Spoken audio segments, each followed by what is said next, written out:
Ladies and gentlemen, 3-2 bases loaded, dog.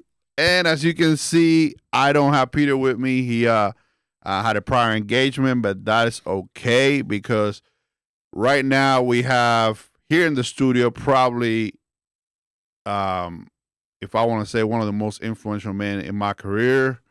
And there's a lot of people who can say that. Ladies and gentlemen, it's an honor to have Coach Senato here with us in the building. Coach, how are you doing? Doing great, Vic. Great. Thanks for having me here. Oh, man. So I have to start out. How many years has it been? Since I coached you? No, not since you coached me. We'll get to that in a little bit. All right. Oh, this will be my 29th year as a head high school coach. Been doing it for a while. So that puts you, what was your first year? Oh, 1997 season. Wow, man. So Yeah. you've seen the evolution of baseball up and down, huh? Yeah, at the high school level, the youth level, it's changed a lot. 1997, where were you at? What was that first year? Cistercian Prep School, all boys school. Cistercian. In Irving. Is that it? Okay. It's in Irving. Then you went to Nolan right after I was that. at Nolan after that. And then you made your way to Arlington Bowie. Arlington Bowie. Good times. Man, like, remember that 2004 year, huh? That was a great season. We had it fun, man. What do you remember about that year? The first thing I remember about that year is that our number one pitcher went down with Tommy John surgery in the fall. Yes, And Brandon Smitty. Brandon Smitty. Yes. He was getting recruited by big-time school, Miami. Big guy. Big guy, 6'3", 220, Yeah. low 90s. We lose him, and we're stuck with just two lefties that throw 80. And but those guys could compete. We did. They competed. You guys, what we lacked in talent, we made up for in mental toughness. You guys are mentally tough. Yeah. Man, I remember those 2 games against Martin. I can honestly say we were probably the only school that swept Martin that in hitting the Bowie history, probably. I don't know if I got to go back, but Yeah, I think that is the only team that there might have been one more team. yeah. But yeah, that was definitely the first time Bowie swept Martin. Man, I remember that day. I think that was my coming out party on Martin. I remember that day. It was. I was like, man, everything I touch, I turn it into gold, man. I remember I beat out a routine ground ball to second. I remember that day, but. And that was against Nathan Carnes, future big leaguer. Yes. I think he was a sophomore that year. Yes. Yeah. We had no mates in the playoffs. Yep. We just seemed like we ran out of gas a little bit, I think, at the end. Yeah. We ran into a really good Grapevine team too. Yes. They were really good that year. Yes. Man, I remember that. But I would say this, and you were probably the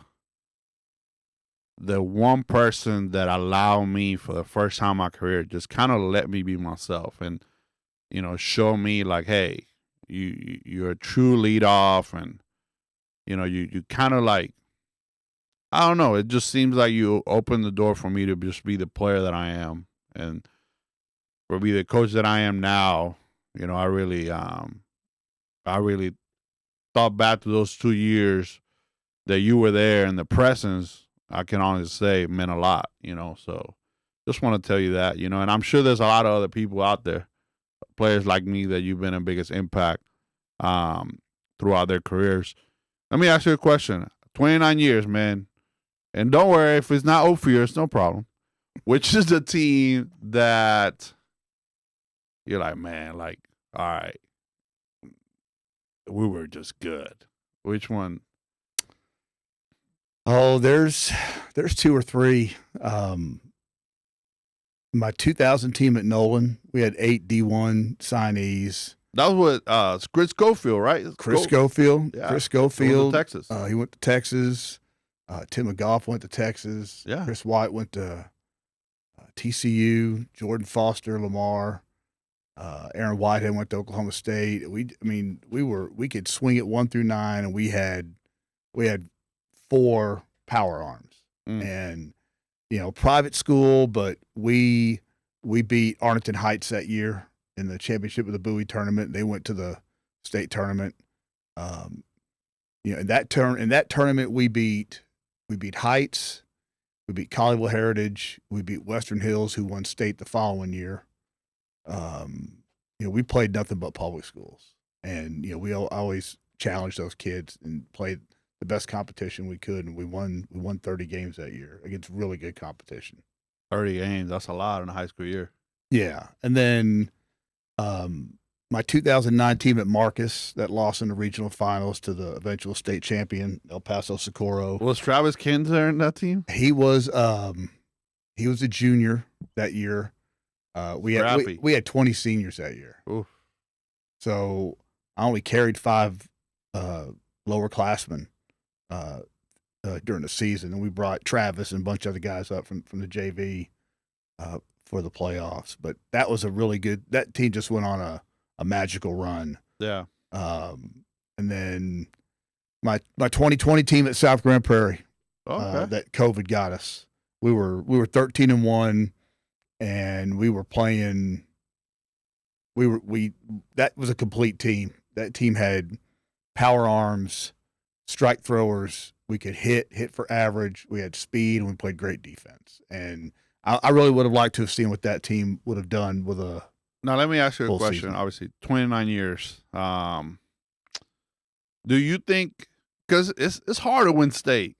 It is. And I mean, you got what is it? 7 rounds after 5-6 rounds. It's been 5 rounds. You got to win 5 weekends in a row to get to the state tournament. That's changed this year though? Because they're going to every school has like a 1A and 1B. Right. Yeah. They have 2. Yeah. Division I, Division 2. It's like what they do in 6A football. Okay. Do you think that it's a matter of luck, or or just actually playing that good of a baseball? And I mean it from the standpoint, I seen Bobby Witt, just junior year, I remember, and that team was stacked, with they have some good ball players, and on top of that, they had that really good pitcher, and they just didn't seem to run out. So my question to you is it more luck, or do you actually hey, you got to build for this? It definitely, you definitely have to have luck. Like that 2009 team I had at Marcus, we were going to have to play Coppell in the 3rd round of the playoffs, and Coppell swept us in district 3 times. We played it 3 times. They beat us convincingly 3 times, and we would have matched up with them in the 3rd round. But Coach McCune at Grapevine coin flipped them in the 1st round, 1-game playoff, threw a lefty, and beat them. And my kids and I were at that game. And my kids looked at me. They're like, "Coach, did the bracket just open up for us?" I'm like, "Well, yeah, but we got to take care of business." Then we go out the next night, lose game 1 to Fossil Ridge. We ended up winning that series, but Coppell losing in the 1st round, we needed that because we didn't match up well against them. They had proven it 3 times in district. They beat us. So them losing, that kind of opened up the bracket, and we got hot. We played really well. We pitched really well. We hit really well. We weren't favored in any series. Okay. But, that team was mentally tough also. Mm. Yeah. And they were, we were in the same district with Coppell, Flower Mound, South Lake, Hebron, Louisville. There were no easy games. Yeah. I mean, we were battle tested. Yeah. Mm. So now you coaching at Brewer? Brewer. How's things going your first year? Well, how's been the transition? Are you excited? I mean, obviously everybody's excited going into the season. What do you feel is your strength, or I'd say our strength is definitely we've got some athleticism. Okay. You got a nice little shortstop, I heard. We do. we have two really nice shortstops. Yes, but we do. We have a really nice little senior shortstop, and he'll be one of our top arms on the mound. Okay. Tech commit, if I'm not mistaken? No, he's not. He's not committed right now. Okay. He's not committed yet. He's got some JUCO offers, okay. A couple of smaller schools, but he may wait it out a little bit. Okay. He's not in a hurry to commit. There's more talent there than I thought. Than I thought there was when I took the job. but it's a really blue collar. It's a blue collar community, blue collar kids, and they love to practice. Yeah. And that is getting more and more rare today. Yeah. Is to find a team and a group of kids that love to practice. They love to practice. Yeah, and I think that's a great way to go into the subject. As you probably you've been a scout, you coach at the pro level, you've dealt with, I'm sure, D1 coaches all over, high school legend as a coach. Where are we lacking right now? Where do you feel that these incoming freshmen are not being taught? Or, hey, what is there a lack of, I guess? I think the first thing is it seems like baseball IQ is getting lower and lower for an incoming freshman. High school baseball is different. It's way different than what they're used to playing coming up in youth baseball. The number one thing is roster sizes. When you get to high school, you're going to have a roster at least 15 kids. And, how often do kids play on teams that have 15? Yeah. Most varsity rosters are going to, depending on the size school you're at, a 5A, 6A school, you're going to have varsity rosters at least 18 kids. Southlake will roll 30 to 35 kids out there. I mean, and their first unit and their second unit can play. Yeah. And there's guys in their third unit that can play.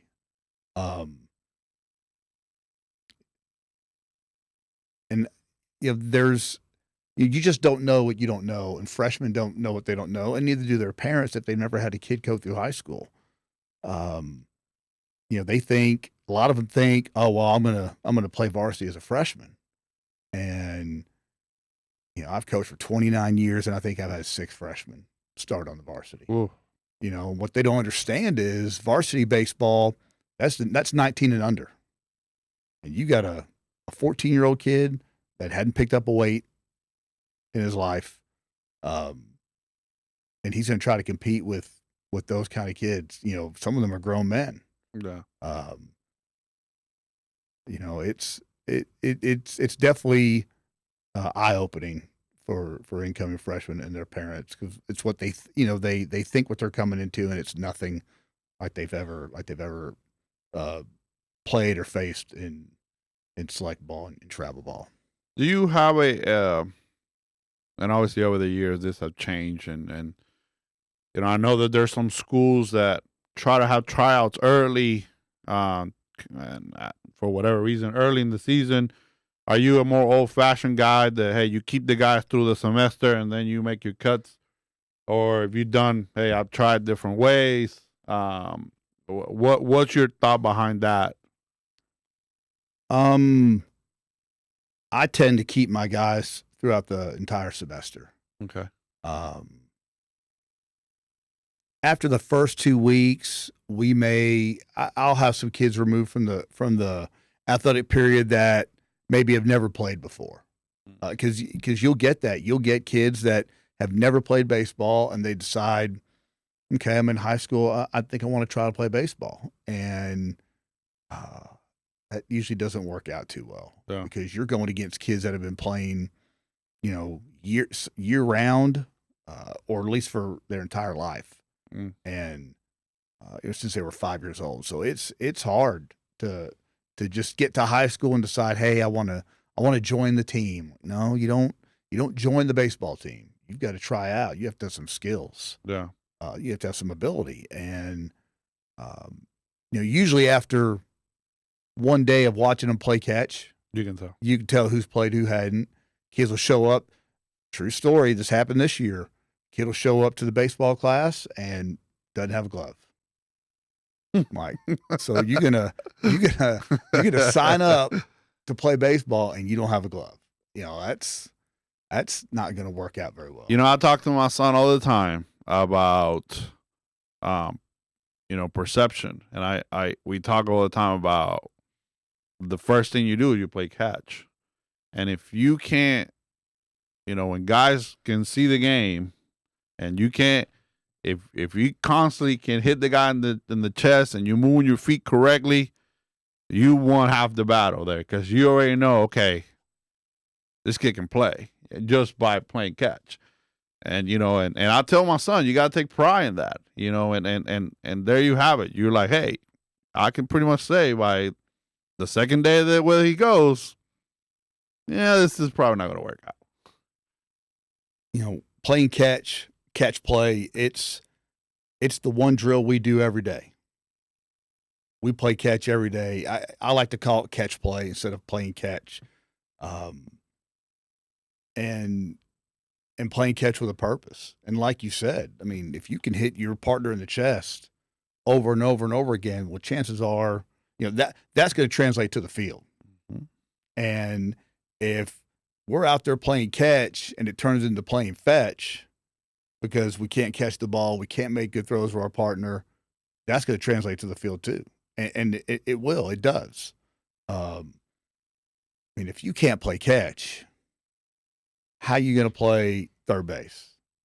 How are you going to turn a double play in the middle infield? How are you going to go track and run down a fly ball? How are you going to do that?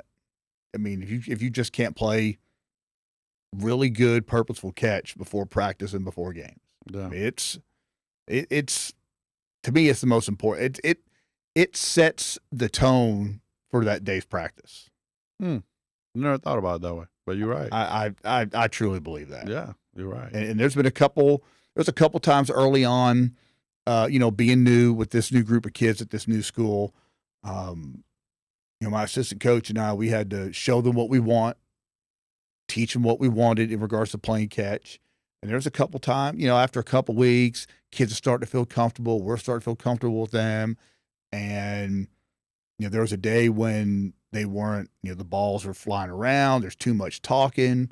And I had to stop everything now and say, everybody come in, hold the ball. But look, what are we doing? Yeah. We're supposed to be playing catch and get ready for practice. And, the focus is there. So just had to stop what they were doing, refocus their focus, and everything was great after that. Sometimes they have to be reminded. Yeah. And, there's a standard. There's a standard. Obviously you have some jobs and does it take a while for you to get your point across? Do you feel like, hey, it's good to get to know this guys or as a because I don't want to say an old school guy, but you've been around. Is it more challenging now? I don't know, because some of these kids been major players. We'll get into that in a little bit. But major players, is it hard to get your point across or like, hey, you don't like it? There's the door. I just think you have to set your standard. And whatever your standard is, you have to hold them to it. They'll if I set the bar here, they'll get there. And I tell them that I'm not going to lower the bar. Here's the bar. Here's what it takes. It takes what it takes. It takes what it takes to be successful in anything that you do. Doesn't matter if it's baseball, Algebra 1. It doesn't matter. It takes what it takes. And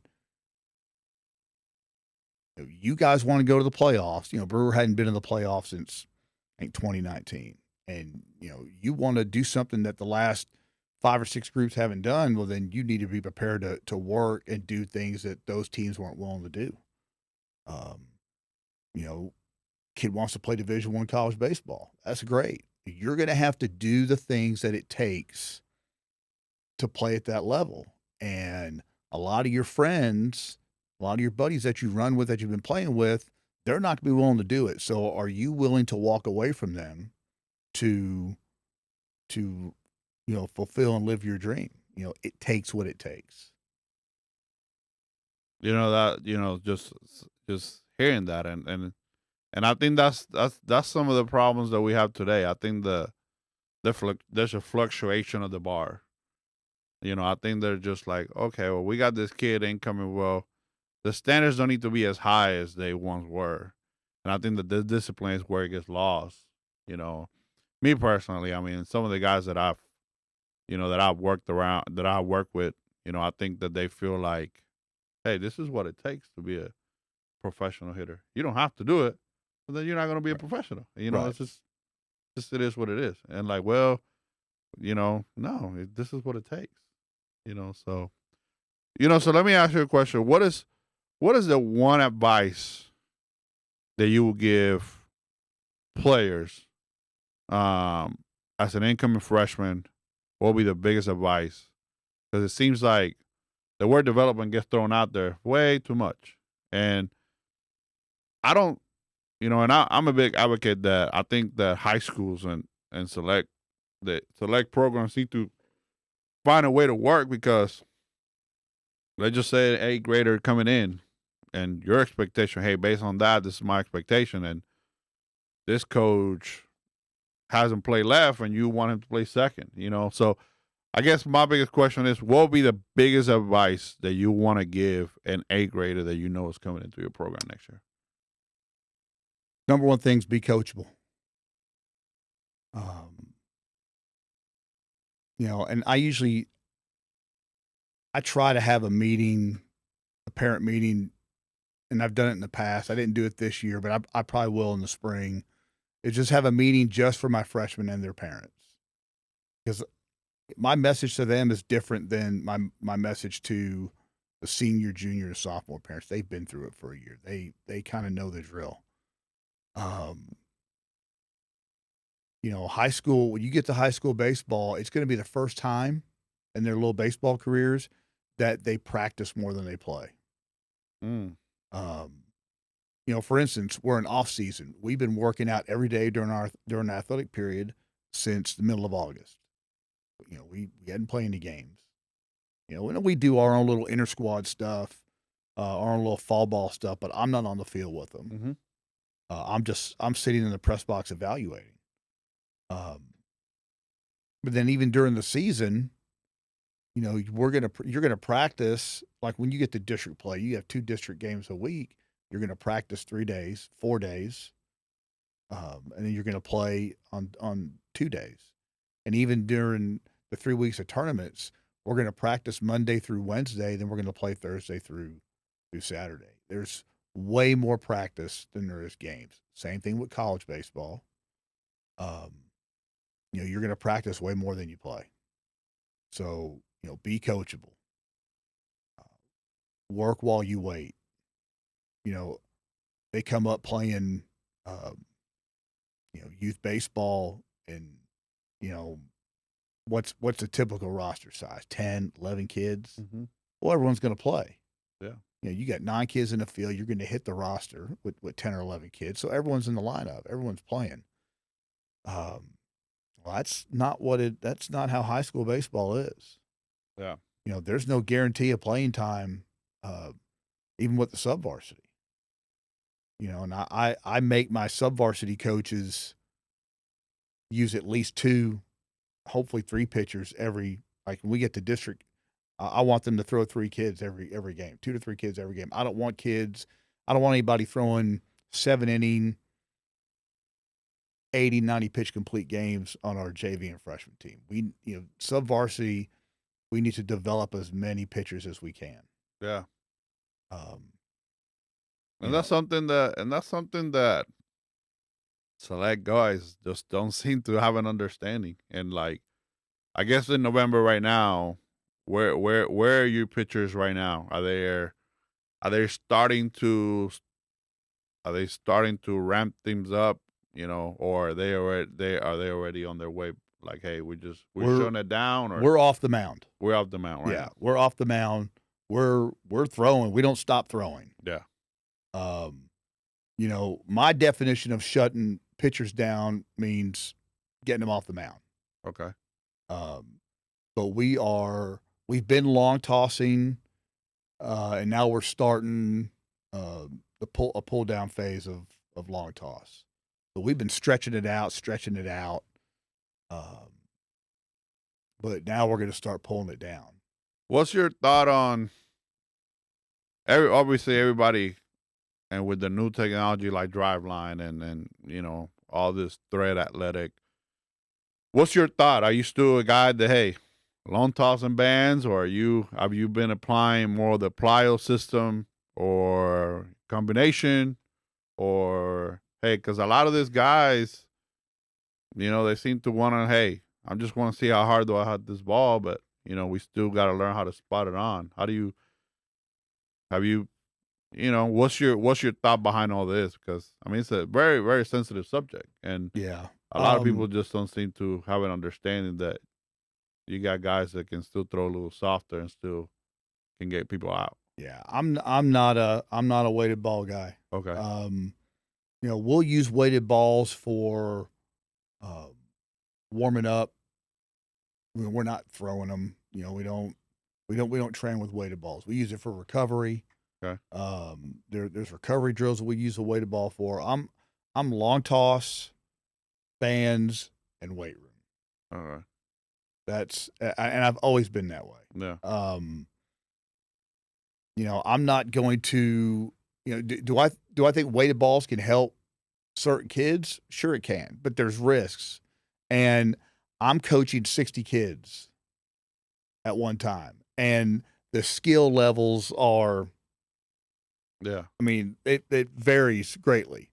So I'm coaching the entire group.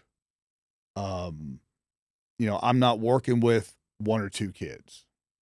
I'm coaching 60 kids. So I wouldn't have every kid do a weighted ball program. Yeah. For me, and it's just my opinion, these kids, their growth plates are open.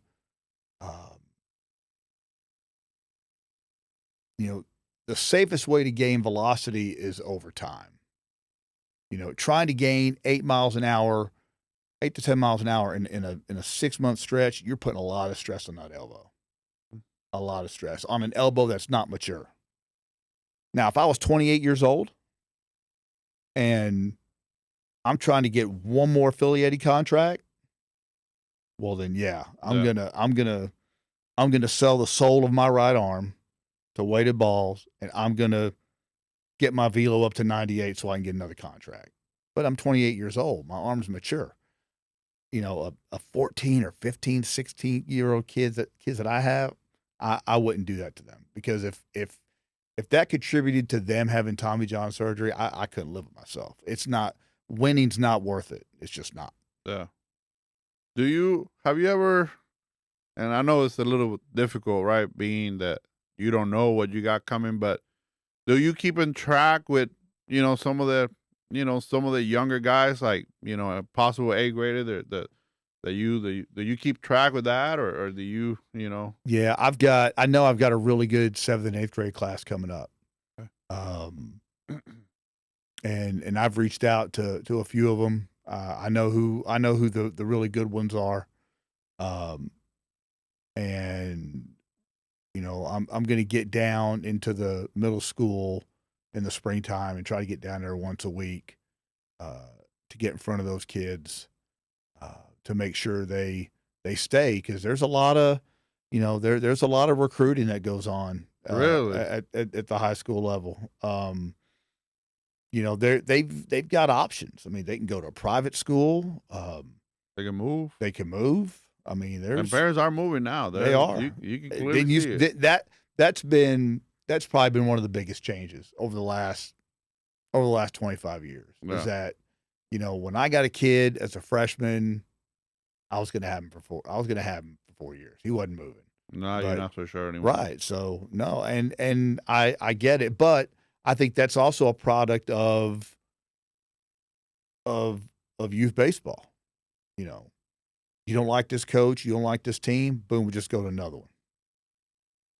And the transfer portal in college baseball, it's the same thing. Yeah. I mean, it's trickled all the way up to college baseball. And that's a great question. That's a great, for me to ask you, like, all these guys that you got, obviously throughout the years, the evolution of the portal and everything has changed drastically. Now, what's your message to your juniors and seniors? Are you, hey, you got to go play? What's your message as they get ready to go on those college trips or those college recruiting? And how involved are you with those guys? Are you kind of like, hey, you stay back? Do you do both, or how do you kind of? I've always been heavily involved with that part of it, and I've always tried to help my kids find a place to play. And today with the transfer portal, um, it's as difficult for a high school kid as it's ever been. I've had kids the last couple of years that 10 years ago, definitely they're definitely signed with a D1 school, Yeah. and they're having to go to junior colleges. Um, I've sent three. I've sent three to Northern Oklahoma College in Talkewa, and not McLennan, Weatherford. We have so many great junior college programs in North Texas, Yeah. the entire state of Texas. Just taking that question out there, would you consider that's the best? Would you consider that's one of the top programs in the country as far as JUCOs? The conference. Oh yeah, by far. Yeah, the junior college baseball in Texas, and I still hear this. Well, I'm better than that. I'm better than JUCO. And my first question to a kid or to a parent that says that is, have you been to a game? Have you gone to see McLennan play? Have you gone to see Weatherford play? And usually the answer is no. And maybe you should. You go out and watch Weatherford play, and they're going to run 10 to 12 90-mile-an-hour arms out there. I mean, it's ridiculous how good they are. McLennan, same way. Sanjak, same thing. Yeah. I mean, it's and a lot of those other programs are coming up, like North Central and Grayson, and Grayson. I mean, Grayson's they've produced how many big leaguers? They probably close to 10 big leaguers over the last 15 or 20 years. I mean, junior college baseball in our state is phenomenal. Yeah, the coaches do a great job. The facilities are getting better and better. But that's not everyone's a D1 guy, and some guys are late bloomers. We've had kids. There was a kid at South Grand Prairie before I got there. He was a freshman. He played JV, like the JV2 team as a freshman. He played JV2 as a sophomore. He played JV as a junior. And then the senior year, he finally made varsity. He's a late bloomer. He goes to Texas Wesleyan, and he's still in mid-90s as a senior. And he gets drafted by the Rays, and he goes into minor leagues with the Rays, and he's 98 to 100. I mean, kids develop at a different at different paces. You love to see those things, huh? Those stories, like that, and it's crazy, where this baseball is. What's your overall thought on just the whole game? I'm sure you saw the World Series. Yep. I guess you're going to use the fifth inning as a training tool at some point. I know you're a Yankee fan. I mean, that was just PFP, like we do once or twice a week. Balls hit on the right side, you got to get over. You have to get over. You can't assume, someone's going to make a play. And I'll bet you 99 times out of 100, Garrett Cole gets over. It's just that one time. And it's that one situation. It's magnified because it's the World Series, and it's even more magnified because of the way the inning developed, the way the inning, developed after that. Yeah. And that's what I try to tell my players is that you're going to make mistakes. We're going to make mistakes. We're going to make errors. We know it. We know as coaches, you're not out there trying to make errors. It's how you deal with that error. It's how, it's how you respond to it. That's what's going to really define you. That's how we're going to find out what kind of player you are. It's how you respond. Aaron Judge dropped a fly ball. He's one of the best players in the world. In the world. And he dropped the fly ball. Well, if he's going to drop a fly ball, I'll bet you at some point this year, one of my starting varsity outfielders drops a fly ball. It's baseball. It's going to happen.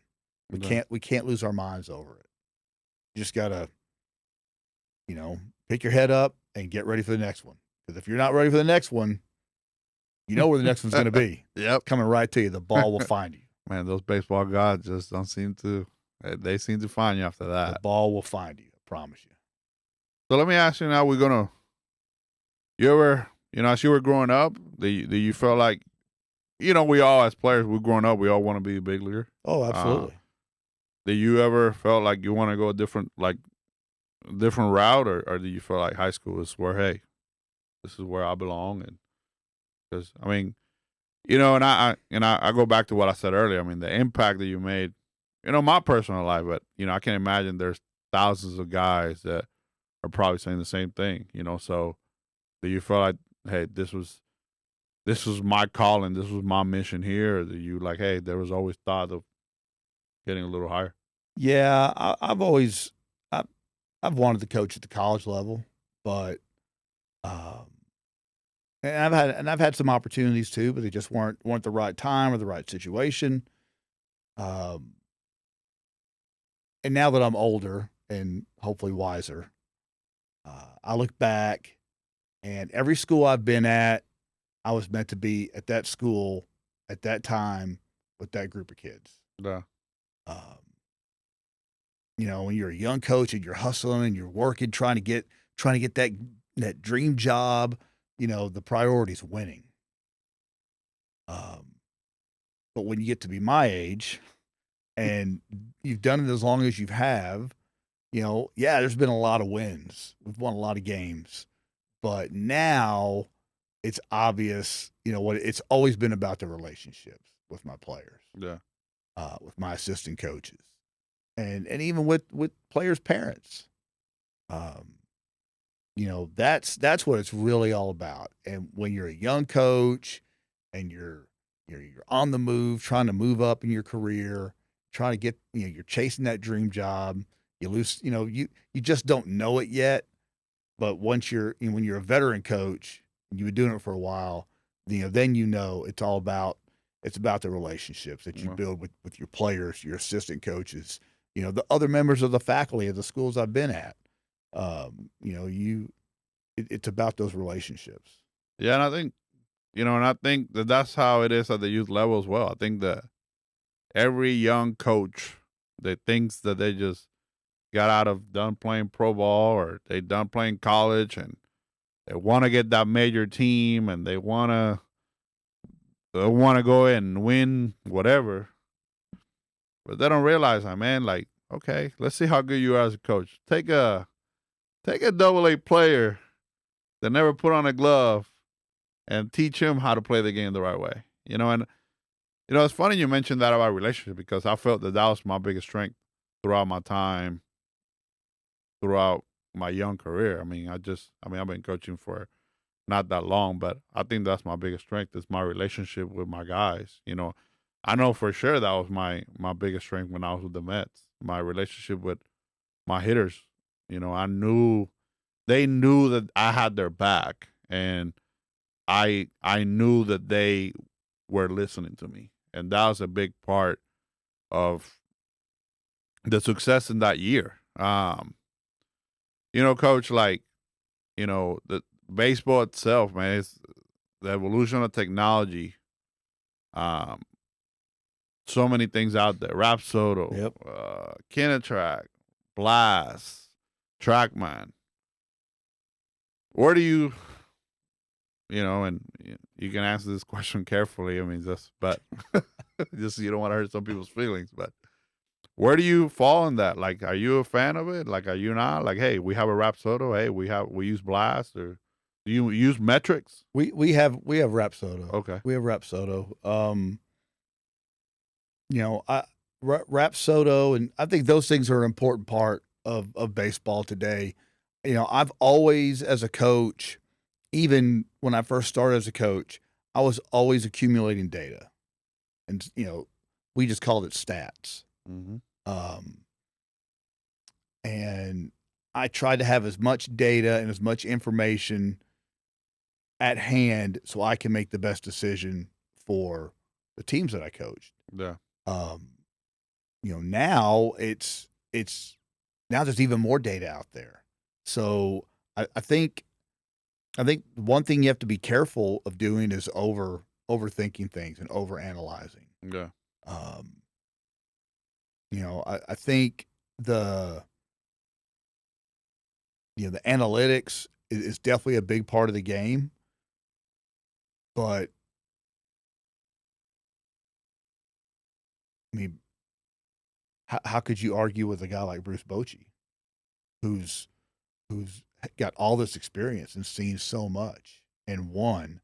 I think the best teams combine them, like at the professional level. I think the best teams combine them.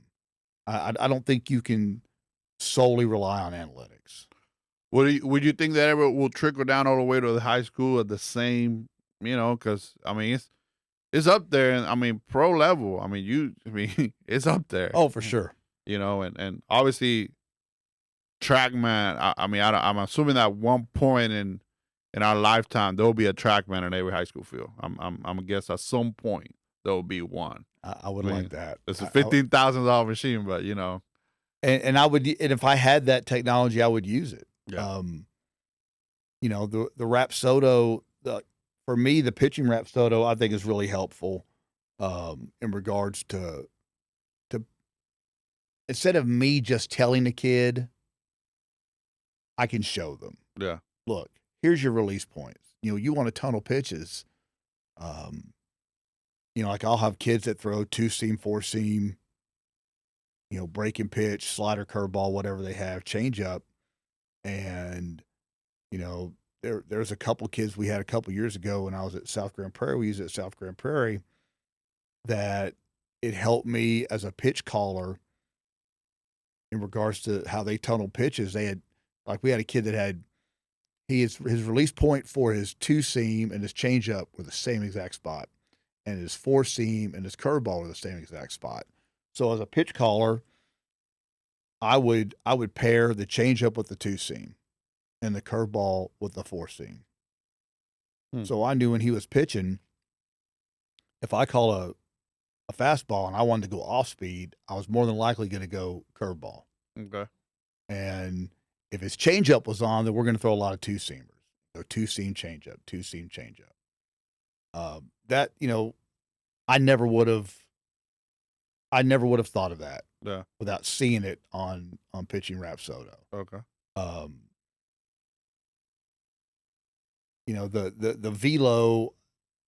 velos are very important. A velo opens doors for you. Yeah. Velo's great. College coaches love velo. So do MLB scouts. But it's what I tell my guys is that, but your coaches and teammates love strikes more. And, we need strike throwers. Yeah. You've got to be able to throw strikes. And once again, Rapsodo, what I love about pitching Rapsodo is that it'll give you like a spray chart for pitchers and show you where you throw what pitches. And I've always told my pitchers this for the last 30 years: a pitch is not a pitch unless you can throw it for a strike 60% of the time. 60%. That's the magic. For me, that's the magic number. Okay. When we throw 60% strikes, we're pretty good. That means we're not walking people. And Rapsodo helps. It definitely helps with that. They can see it. It's not just me telling them. Yeah. Oh, here's Coach. He's going on and on about pitching and strike, throwing strikes. Now it's like, okay, why don't you go get into your Rapsodo account and look at your last bullpen? Yeah. And then tell me what you see.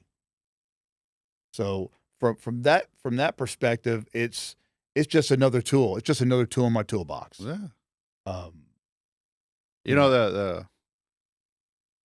We've had about 10 episodes so far, and the most sensitive subject here is hitting.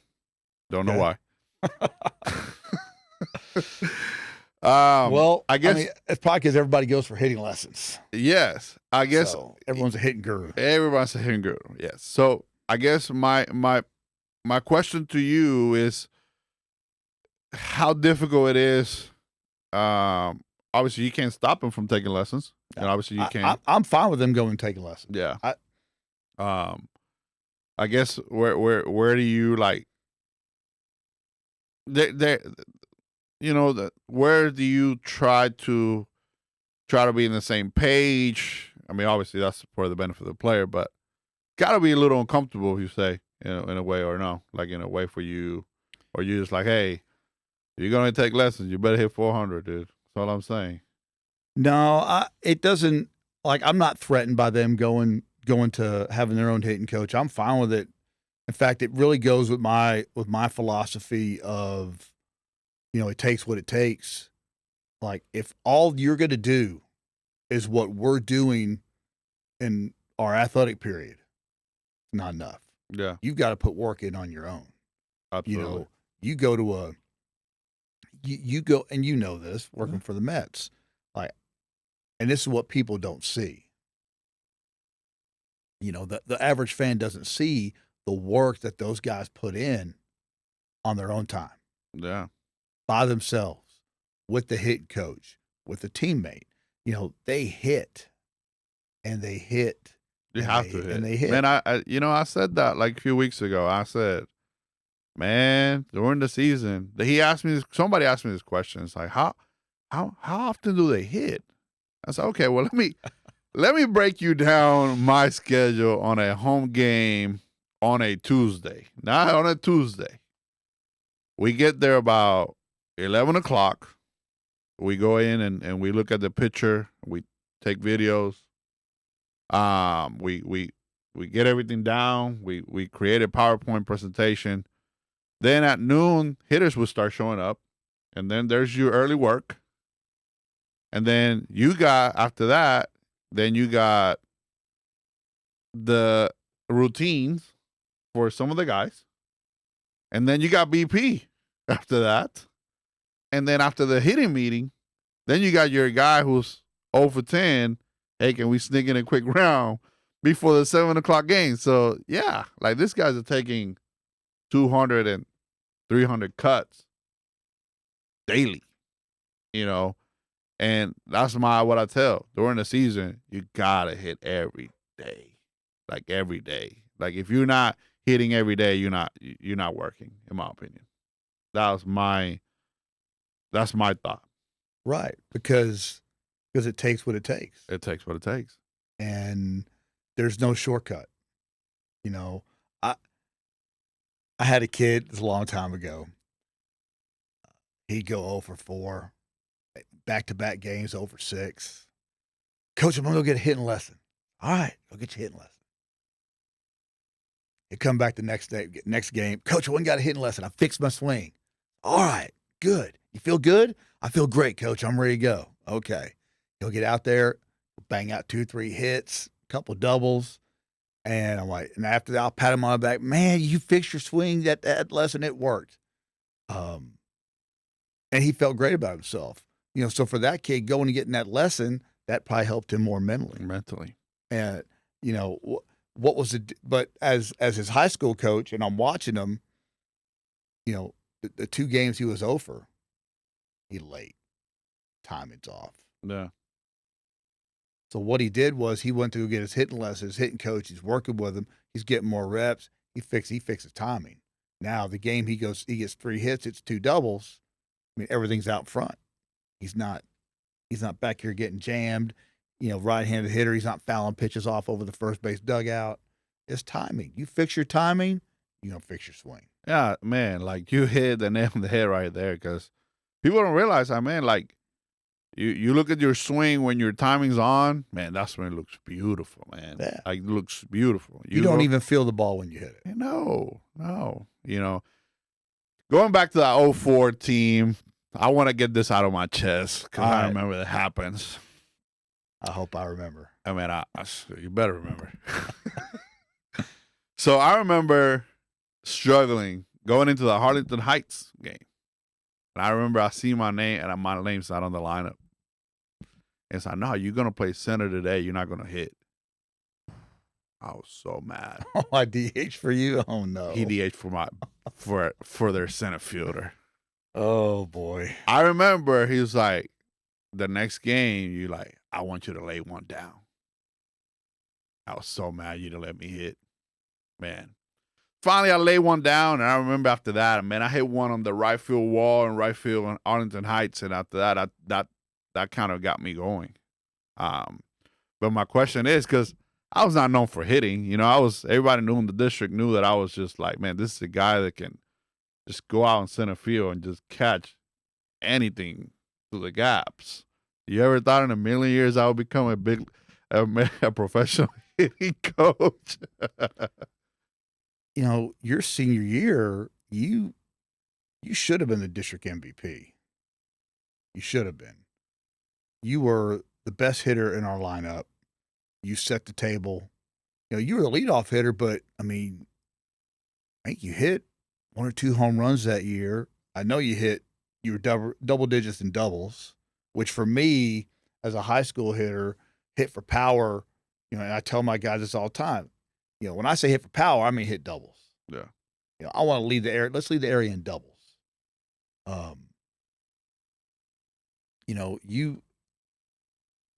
You probably led the area in runs scored. Stolen bases. Stolen bases. I mean, you hit for power. You ran. I mean, you were the straw that stirred the drink in that team. I mean, you got us going. Yeah. You got us going offensively. I was probably just playing mind games with you. That's probably all I was doing. Just trying to get you going. Coach, I gotta tell you, man. I for years, as a young, as a father and as a coach, you had a big impact in my career. And I remember, I remember when I got the job with the Mets. You were my second call, man.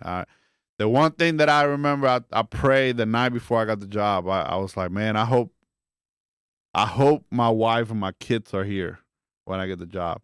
And man, God did bless me that day because my wife had just come home early from work. I don't know why.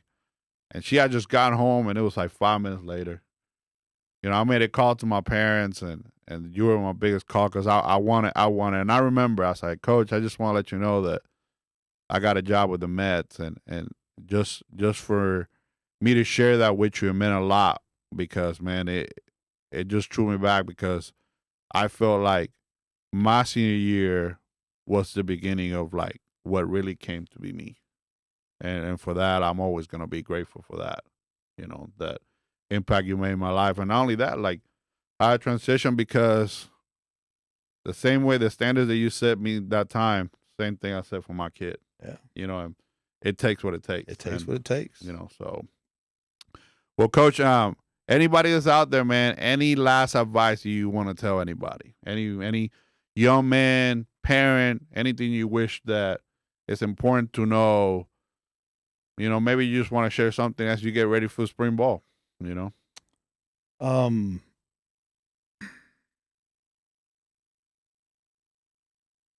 If you want it bad enough, go get it. Go get it. But you got to put the work in. There's no shortcuts. I think if I could do over, my playing days, if I could do one thing differently, knowing what I know now, it would be to live in the weight room. Because the stronger the athlete, the better athlete, doesn't matter what sports you play. The weight room is the great equalizer. And man, freshmen don't get that. They don't know.